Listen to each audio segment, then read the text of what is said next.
Manchester, Kentucky, once known as the painkiller capital of the nation, is now known as the City of Hope. This night, hundreds have come out to see the world premiere of An Appalachian Dawn, a documentary that tells how God transformed a region held captive by corruption, poverty, and drugs. It all started in 2004. The citizens of Clay County were desperate. Their children were dying in record numbers from drugs, and the dealers ran the town. Desperation turned into prayer and unity as folks laid aside their denominational differences to march through town. They bravely told the drug dealers, "Get saved or get busted." The pastors repented for not working together and letting evil take over the land. Well, first of all, when 63 churches in a small county marched through town together, for us, that was bigger than the parting of the Red Sea. And you can talk to the 3,500 or 4,000 people that were there today. You start talking about the march, and everybody tears up. It's just an awesome thing that happened. And then from that, it's like all of a sudden the church had a voice in our community. We thought we had a voice before, but we really didn't. Since the March of 2004, nearly every facet of society here in Manchester has been transformed, from the drug culture to political corruption. Locals say even the land is responding to the increased presence of God. When God comes, he comes like a divine chiropractor. He snaps things back into alignment that have been out of alignment, whether it's in the political sphere, the economic sphere, the ecological sphere. A few years ago, there was no elk at all here in this part of eastern Kentucky.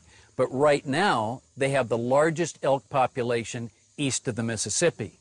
The black bear have returned in very, very large numbers, which has brought tourists back into the area, which has begun to rekindle the economy of some of the local communities. Even the water is better.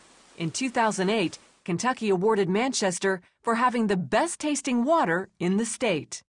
The documentary's producer, George Otis Jr., has researched nearly 800 cases of transformation revival around the world. But until Manchester, there was not one place in America that met all the criteria. Transformation is not simply confined to a series of great meetings in churches or conferences. So, when you talk about the presence of God in church meetings, that's one thing. But what about at City Hall? Can they feel the presence of God there? What about in the local campuses? Do they feel it in the classrooms or in the jail or so forth and so on? Otis says the power of God fell on Manchester because the people of God fell to their knees. They had two choices. They could either throw in the towel and say, we're losing an entire generation to drugs, there isn't going to be a tomorrow in Manchester, or they could fight back. And it wasn't the whole community that fought back. It was really a handful of people that did. But that's very typically the way it works in genuine transformation stories. It was amazing. I didn't ever dream that God could take somebody like me and the way I used to be and put me where I am now. After years of running from the law, former drug dealer Steve Collette surrendered his life to Christ and now helps other men get off drugs through a program called Lifeline at Manchester's Community Church.